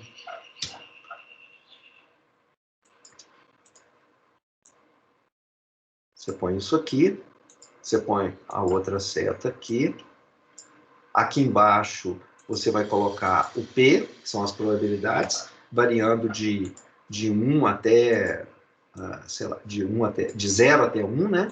Então, aqui embaixo, no eixo horizontal, vai de 0 a 1. E aqui em cima, você põe essa probabilidade desse sistema que está aqui, desse sistema aqui, que sobrevive se tiver só até se tiver até uma falha, ele funciona, ele continua funcionando. Então, você vai ver o que acontece. É claro que quando Pzinho é a probabilidade de falha, né, no ano, você sabe que se o P ficar muito grande, essa probabilidade de ter 0 falha ou 1 falha vai ficar pequena, né, vai para 0. Então, a função aqui, ela vai ter uma cara grosseira, né, que vai ser assim, né, uma coisa desse tipo assim, ó, né, caindo aqui assim, de algum jeito. A probabilidade de ter só 0 falha ou 1 falha. Porque quando o P, que é a probabilidade de falha, começa a ficar muito grande, a chance é de que todo mundo falha. Todo mundo vai falhar, todos os discos. Então, a questão toda é ver como que essa probabilidade aqui, que está aqui no eixo vertical, como é que ela vai cair como resposta do P. Então, você vai poder fazer um estudo e tentando ver, olha, qual que seria uma probabilidade razoável aqui, uma confiabilidade razoável. Porque o meu sistema funciona com a redundância que eu tenho, né? Se tiver, no máximo, 1 falha. Se eu tiver discos que falham com probabilidade 1%, essa probabilidade aqui vai ser alta, para mim, a curva aqui vai estar alta o suficiente para eu ficar tranquilo, ou eu vou precisar de discos mais seguros, então eu vou ter que ter uma probabilidade menor ainda. Então, é essa a função aqui desse exercício. Aqui para baixo vai só generalizando um pouco. Tem alguma questão a mais, assim, aqui no exercício? Não, para mim a 3 basicamente era isso. Aí a partir daí eu consigo resolver o resto. Obrigado, viu? Ficou bem explicado. Mais algum ponto, gente? Professor, eu tenho dúvida na questão 23, eu acho, da seção 2. É a última questão da lista que você pediu para a gente fazer. Essa questão é linda. Eu travei, assim, completamente nela. Mas bonita, não é não? Fiquei rodando isso. Sim, sim. Aqui a questão é a seguinte, você sabe que tem gente que acha que tem algumas perguntas que são indiscretas, né? Mas você sabe, não existe pergunta indiscreta, só respostas. Então, as perguntas podem ser bem indiscretas, assim, você já fumou baseado alguma vez? Você já cheirou cocaína? Você já bom, se entrar na seara sexual, o negócio pode, né, escalar rapidamente aí. Vamos parar por aqui. Então, você pode fazer perguntas delicadas no questionário. Você é um entrevistador, inclusive face a face com a pessoa. Essa foi uma ideia sensacional que a pessoa teve para fazer isso aqui. E você pode fazer, então, qualquer tipo de pergunta que você quer, bem delicada. Você costuma assassinar alguém, aí você já matou alguém na sua vida, etc. E pode esperar uma resposta absolutamente honesta da pessoa que está na sua frente. Então, qual que é o truque? Como é que você faz isso? Você faz o seguinte, vamos supor que você vai fazer uma pergunta qualquer delicada, tá? E a resposta é sim ou não. Só para simplificar, a resposta é sim ou não para a pergunta delicada. O entrevistado, você está sendo entrevistado, você rola um dado bem balanceado e não mostra o resultado ao entrevistador. Se sair 1, 2 ou 3, o entrevistado responde sim ou não a pergunta delicada. Tanto faz, não tem nada a ver com a pergunta, entendeu? Tem a ver só com o resultado do dado. Você não está respondendo a pergunta, você tá respondendo para ele, na verdade, é se sai 1, 2 ou 3 ou não. Se sair 4, você não lembra que você não mostrou o resultado ao entrevistador. Então, o entrevistador não sabe. O entrevistador faz a pergunta. Você fumou baseado alguma vez? Antes de responder, você rola o dado. Não mostra para o entrevistador. Se sair 1, 2 ou 3, você responde sim. Se sair 4, 5 ou 6, aí você responde a pergunta delicada. Peraí. Ah, não, desculpe, é o contrário. Se sair 1, 2 ou 3, você responde a pergunta delicada. Se sair 4, 5 ou 6, você responde sim ou não a essa outra pergunta completamente maluca aqui. Olha, o último dígito da sua conta bancária ou da sua identidade e tal é um número par? Então, vamos pensar então aqui. Quando o entrevistador ouve a resposta, digamos, a resposta seja sim. Ele não sabe a qual das duas perguntas o entrevistado está respondendo. Se esse sim corresponde à resposta à pergunta delicada ou aquela sobre o dígito da identidade.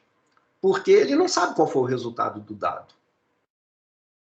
Então, o que ele pode fazer com essa resposta? Então, parte das pessoas vão responder a pergunta delicada. Parte das pessoas estão falando outra coisa, outra pergunta. Suponha que no final, você foi lá, pegou todos os dados da sua pesquisa e olhou a proporção de entrevistados que respondeu sim. E foi 32% das pessoas responderam sim. Quer dizer, tem 32% das pessoas que estão respondendo sim a esse conjunto de duas perguntas, sei lá qual que cada um respondeu. Tá? A amostra é bastante grande, de maneira que a gente vai assumir que essa proporção na amostra é aproximadamente igual à probabilidade de pessoas que respondem sim nesse tipo de experimento aqui, aonde você tem que rolar o dado, etc, etc. Vamos usar a lei de probabilidade total para expandir esse sim em função dos dois resultados possíveis do dado e sugerir uma estimativa para a probabilidade de sim, dado que o dado é 1, 2, 3. Porque essa é a coisa que eu quero. Essa probabilidade. Olha, se eu soubesse o resultado do dado, olha, se eu sei que o dado é 1, 2 ou 3, eu sei que ele está me respondendo a pergunta delicada. Então, ótimo. Eu preciso saber a proporção que responde sim dentre aqueles que tiveram o dado igual a 1, 2, 3. Mas eu não estou vendo o dado. Então, como é que eu posso fazer isso? Olha, vocês já sabem, você está usando aqui, eu já dei as dicas, é a probabilidade total e com condicional, né? O que é a probabilidade total? A probabilidade do cara responder sim é a probabilidade dele responder sim e o dado e o resultado do dado. Tem dois resultados para o dado possível. Ou o dado é pequeno, que eu vou chamar de Dzão, né? 1, 2 ou 3, ou união com o dado não é pequeno, é o não D, 4, 5 ou 6. Só tem essas duas possibilidades aqui, não é isso? Deixa eu até colocar aqui um end. Não, agora eu já botei aqui maiúsculo, deixa assim mesmo. Tá certo? Olha. Responder sim é responder sim, interseção com esse conjunto aqui. Esse conjunto aqui inclui todo mundo. para todo mundo, ou o dado saiu 1, 2, 3, ou o dado saiu 4, 5 ou 6. E mais, esse cara aqui é disjunto desse outro, porque o cara não pode rolar o dado e o dado ser ao mesmo tempo um número pequeno e ao mesmo tempo um número grande, né? Não pode ser. Então, esse é a união aqui de dois conjuntos disjuntos. Então, vamos lá, a gente faz a mesma coisa de sempre. Decompõe, passo esse I aqui, né? Então, vai ficar P de sim e o dado pequeno, ou, né, união, ou a gente vai ter sim e não D. Tá certo? Esse ou aqui, né, quer dizer, isso aqui é esse conjunto, estou fazendo essa, estou fazendo a união, a propriedade distributiva aí, né, de teoria de conjuntos, né? Então, isso aqui vai ser agora o quê? Aí, o que a gente tem? Esse aqui é um ou, é união. Esses dois conjuntos são disjuntos? Esse aqui e esse aqui? São, porque o D é disjunto do não D, né? Não pode ter um cara que está em D e não está em D ao mesmo tempo. Então, isso aqui vai ficar igual à soma das probabilidades. Então, é o sim e D mais P de sim e não D, que é igual a quê? Então, vamos lá. Agora aqui a gente vai usar as condicionais. O P de sim dado D vezes o P de D mais P de sim dado não D vezes P de não D, que vai ser igual. Isso aqui o D significa sair 1, 2, 3, que é quando ele responde a pergunta delicada. Eu não sei isso daqui, na verdade é exatamente isso que eu quero saber, né? Então vou deixar aqui ainda desse jeito, porque é exatamente o que eu gostaria de ter uma ideia de quanto que é esse cara aqui. Mas o P de D, esse eu tenho. O que é o P de D? É a probabilidade de rolar um dado bem balanceado e sair 1, 2 ou 3. Quanto que é isso? Meio, 0,5. O dado é bem balanceado. Mas esse outro aqui, bom, vamos fazer aqui por partes, né? Aí vai ter um PC, eu já vou substituir esse aqui também, mas só antes disso, vamos deixar isso aqui assim. E aí, se o P de D é meio, o P de não D é meio também, né? Tá certo? O não D significa sair 4, 5 ou 6. Então tá, agora, esse cara aqui a gente também tem. Porque o que é isso aqui? Esse seria a probabilidade do último número separ, do último dígito separ. O último dígito separa. Nós vamos fazer uma suposição aqui, eu não sei se é perfeitamente razoável, mas a ideia era você fazer uma pergunta inócua, uma pergunta completamente inofensiva, né, não sem nenhum problema, e para a qual você sabe qual que é a probabilidade. Por isso que você nem faz sentido você fazer a pergunta, porque você sabe. Então, vamos supor que eu sei que os dígitos são tais que na carteira de identidade, em que a probabilidade do último dígito ser par é meio. É par ou ímpar, eles estão igual a quantidade. Então, eu sei que esse cara aqui também é igual a meio. Eu preciso criar uma pergunta, a minha pergunta alternativa aqui, da identidade, da conta bancária, não precisa ser dígito, pode ser qualquer outra coisa, do tipo, você... não sei, qualquer outra coisa, sobre temperatura, sobre qualquer coisa inócua, em que o sujeito vai responder e que você sabe que a probabilidade é meio. Ou qualquer outra coisa, assim, não precisa ser meio, não, tá? Pode ser um quinto, pode ser... Mas o fato é que você sabe quanto que é essa probabilidade. Então, olha, você encontrou que a probabilidade, por regra de probabilidade, a chance de um indivíduo responder sim nessa mistura de perguntas é essa expressão que está aqui. Olha, mas a gente acabou de ver quanto que é esse cara aqui. De maneira bem aproximada, a gente falou que 32% das pessoas responderam sim. Então, esse pecinho aqui, desde o início, não sei exatamente quanto, mas de maneira aproximada, ele é 32, 0,32. Eu encontrei, então, agora que essa quantidade toda aqui embaixo, ela é pelo menos aproximadamente, vou colocar igual aqui, mas aproximadamente é igual a 0,32. Então, agora é só você isolar esse cara aqui e você encontra, então, um valor aproximado para ele. Perfeito. Eu deixei passar essa parte do par, foi isso que pegou para mim. Mas obrigado, professor. Entendi sim. Gente, mais 5 minutos. Tem como responder a questão da primeira lista? Claro. Deixa eu pegar aqui a questão. Aí a primeira lista é a lá do livro, né? Exatamente. Professor, eu tenho uma dessa ainda, qualquer coisa.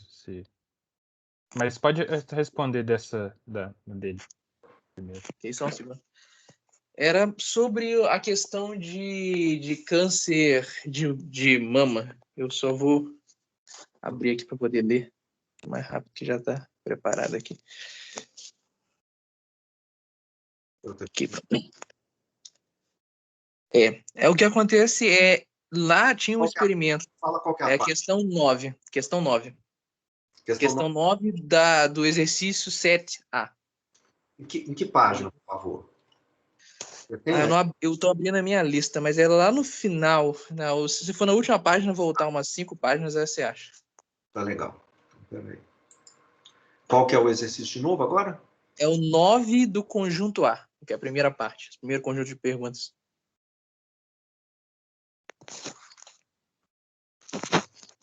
Esse comprido aqui. Breast cancer is one of the most common. Okay. É mais uma pergunta, geral, porque aí ele tem aquela questão de se ele é o padrão ouro ou não, e tinha a questão de que para ser padrão ouro, você tem que separar o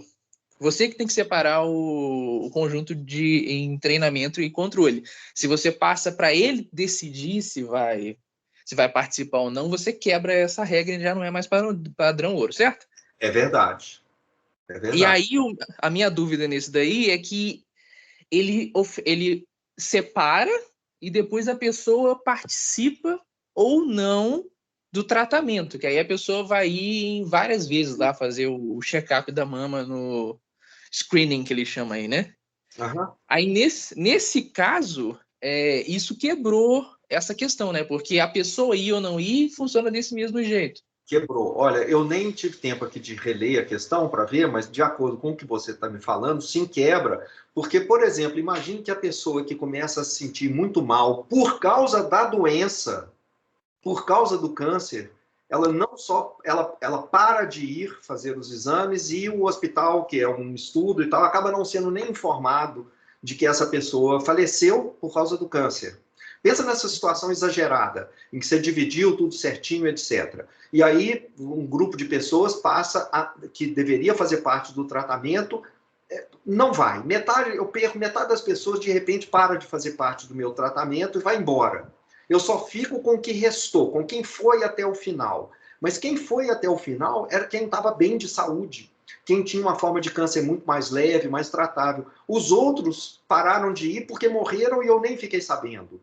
Isso destrói completamente a análise que eu vou fazer depois, entendeu? É porque ele pergunta exatamente essa questão. Eles separam e depois eles perguntam qual conjunto dos grupos que você usa, né? E pergunta dessa questão se a conclusão que eles chegaram de que o screening salva vidas era válido. Mas aí, no caso, por mais que a conclusão final acaba sendo, a metodologia foi errada nesse caso. Quer dizer, de novo, é aquele problema. Você chega a uma conclusão, mas você não tem muitas garantias sobre ela, você tem uma certa incerteza, você deveria fazer mais estudos, fica uma decisão ali meio temporária, porque ela acaba pode estar sendo viciada, né, em relação ao que seria o experimento ideal. Uhum. Mas aí era mais essa questão, porque a maior parte das questões dessa lista foram nessa linha, né, de comparar com o padrão ouro e com o estudo observacional, e aí essa daí tinha uma questão do screening, e tinha uma outra questão sobre também... Você vê que não tem, assim, a gente tem que pensar sobre essas condições, fazer, né, isso é ciência, né? pensar nas condições, nas limitações da conclusão que você está chegando. Não é jogar fora, não é falar, bom, eu não tenho certeza absoluta, então a vacina não funciona. Pô, vai, né? Não é possível um negócio desse. A questão é essa, não é isso, né? Não é isso que a gente está falando aqui. Então, o que está sendo falado é o seguinte, olha, na verdade, por exemplo, para todos esses estudos médicos, você não tem como forçar a pessoa a ir até o final do tratamento. Tem gente que não vai até o final. Pode ser por razões completamente estapafúrdias, né? Assim, o cara mudou de cidade e tal, não tem nada a ver com o que você está estudando. Mas se for por isso, por exemplo, olha, eu começo a fazer o tratamento, mas eu deixo de ir se eu começo a me sentir mal por causa do tratamento. Então, assim, mas o que acontece? Os médicos deixam de fazer estudos e experimentos? Graças a Deus que não, né? Tanto não faz que a gente está aí vivendo muito mais, com excelentes condições, mesmo numa velhice muito avançada. Isso. Mas então, vai, continua. Agora você ia mudar de pergunta aí. Não, era só... Eu acho que tinha mais uma que era sobre estudo observacional, que era... Acho que foi a mais complicada de pensar na solução, que foi que ele compara a primeira da segundo conjunto aí, do Review Exercises. Review. Que aí ele compara a taxa de crime em duas situações, um que ele muda a cidade e um que ele muda acho que o tempo, né? E aí, eu não sei se eu queria saber mesmo a resposta correta, porque eu tinha respondido que eu acho que na questão da cidade não fazia muito sentido dizer que era porque um conjunto de pessoas era menos criminosa do que a outra, porque as cidades podem ter exatamente um fator de confundimento, né? Já que as cidades são diferentes. Muitos e já na questão de confundimento, muitos fatores de confundimento. Quer dizer, pode ser porque o pessoal de Minnesota segue mais a lei? Pode ser, mas pode ser também por várias outras razões. Pode ser que a polícia de Minnesota seja muito melhor do que a de Michigan, então consegue... Eu citei mesmo a questão da cidade, porque tem uma questão de cidades urbanas grandes atraem o crime, né? Condições socioeconômicas, várias outras coisas, né, que podem ser uma propensão do pessoal que mora em Minnesota de ser, por razões assim, né, meio psicológicas de comportamento, de ser mais... E a segunda, o que seria?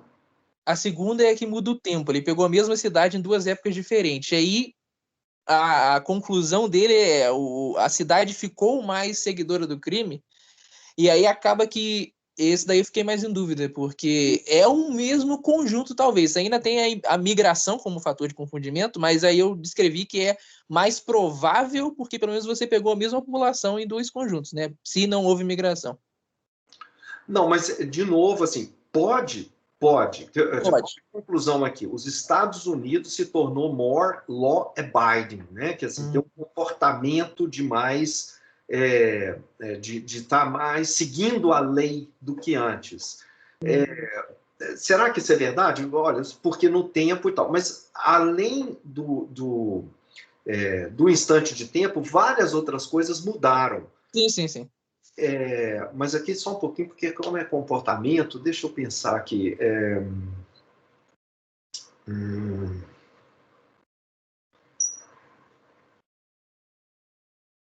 Porque o grande negócio é que você tem que garantir que os dois conjuntos são parecidos, certo?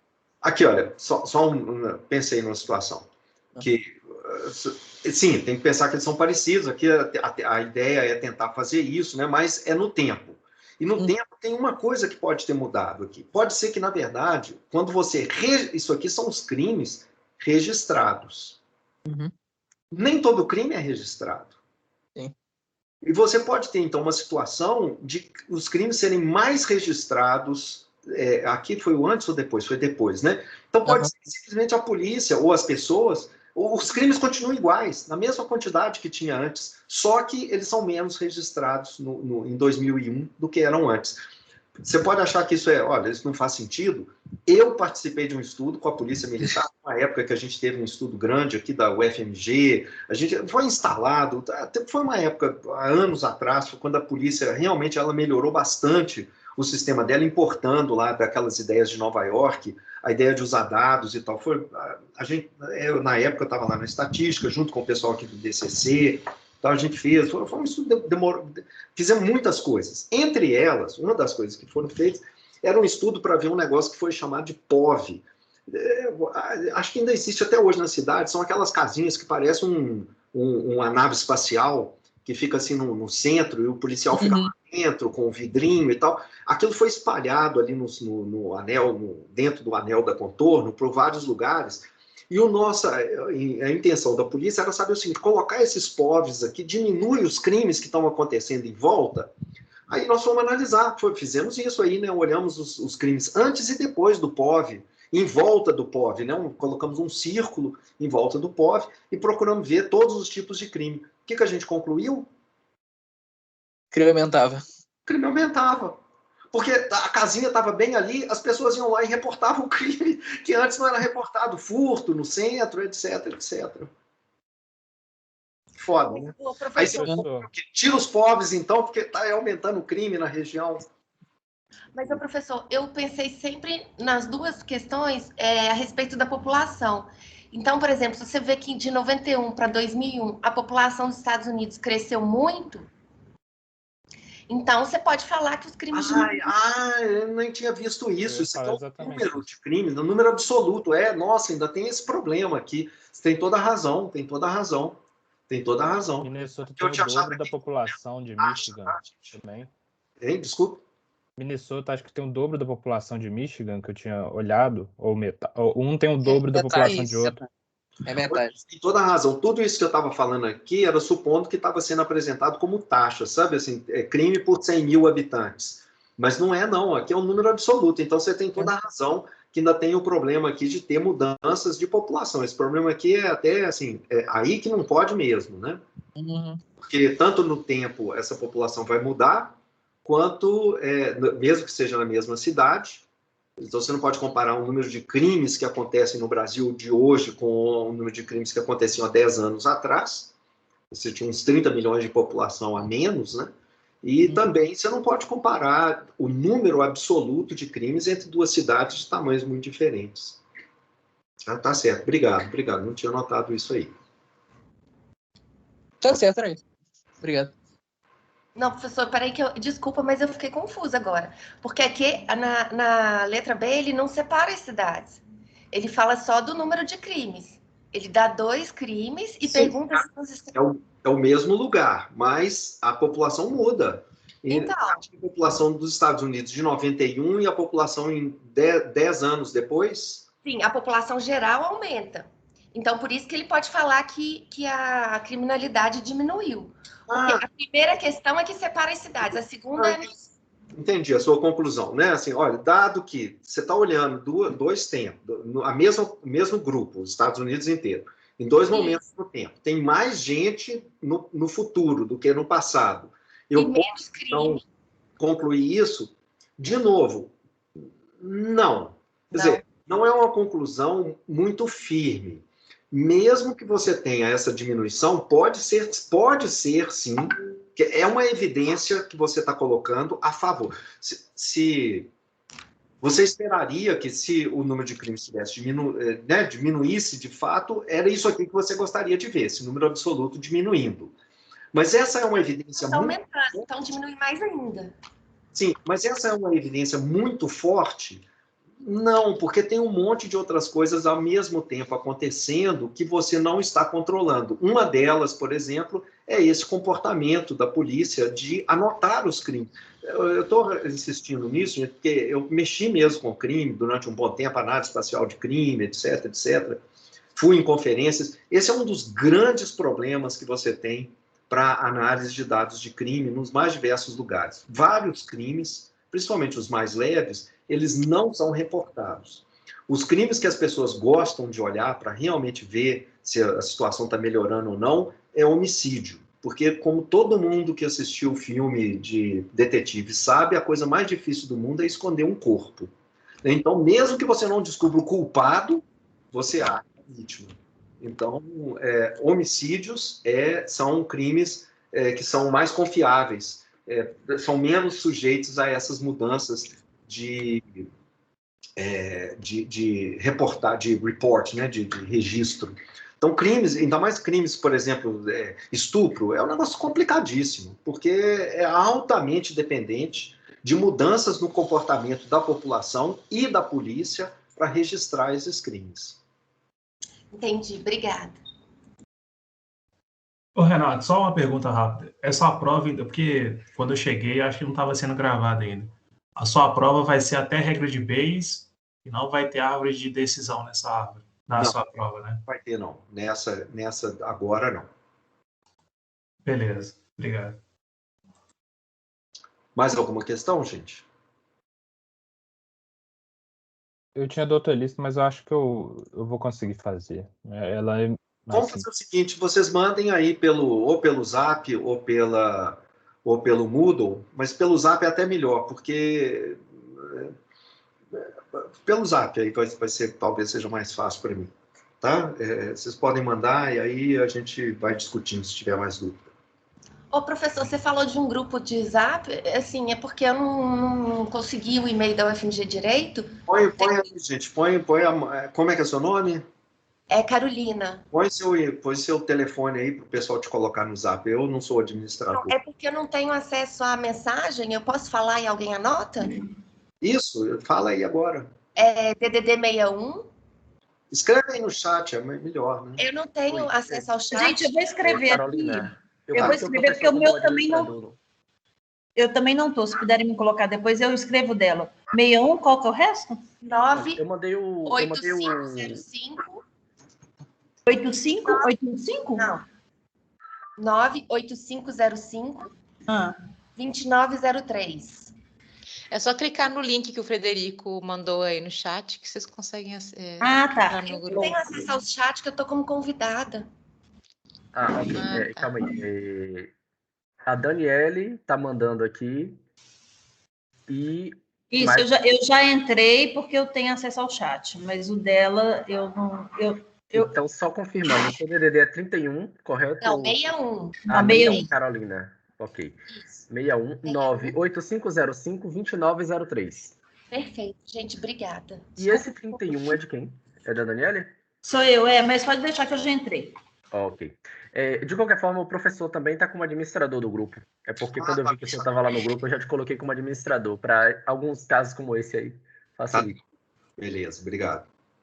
Obrigada, gente. Mais alguma coisa, gente? Ô, Renato, você só podia me dar uma luz aqui na questão 3 da segunda lista? É porque eu fiquei tentando fazer alguma análise assim em cima dessa probabilidade, mas eu não consegui, não. Assim, tá? Se alguém tiver feito alguma coisa assim também. Qual é o problema? É aquele lá do raio que você tem. É o problema 3 da seção 2.2. Seção 2.3, né? 2.3, qual que é? De novo? É o 3, na verdade é o 2.2, seção 2.2 da lista 2. Peraí, da lista 2. Qual que é a lista 2? Lista 3, não? É lista 3 mesmo. É lista 3, desculpa. Fala qual que é de novo o exercício? 3. Isso. É esse aqui? Não sei se está... Um ponto aleatório, completamente ao acaso, no disco de raio. Tá. Qual que é a dúvida? É o seguinte, eu não estou conseguindo mostrar que os dois são independentes, matematicamente falando.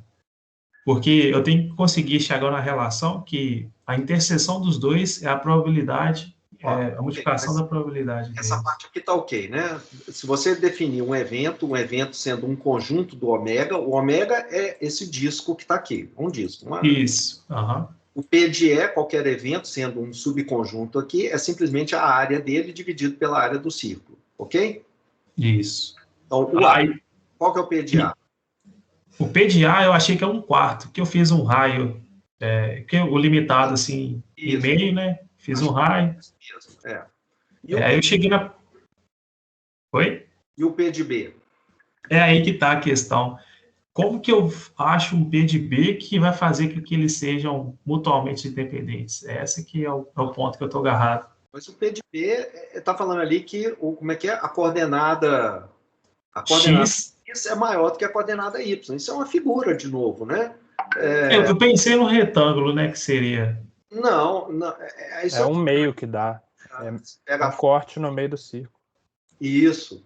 Tá aqui o círculo, né, de raio 1 e tal, e aí você, o X, pensando aqui que o 0, 0 é o centro, né, a origem, você agora simplesmente vai fazer, você vai pegar essa parte aqui, ó, né, um deles aqui, essa parte de cima, aqui, X é maior, ou quem que é o maior? Coordenada X é maior. Então é essa parte aqui de baixo, o X é maior do que o Y, essa parte aqui. Então, a probabilidade de B é meio, que é metade do círculo, da área do círculo. P de B é meio, entendeu? Então eu estava pensando A interseção dos dois. A interseção do primeiro, que a distância tem que ser menor, então é um círculozinho menor aqui dentro, né? Vai ser a interseção entre o círculo com o menorzinho, isso, e essa parte aqui de baixo.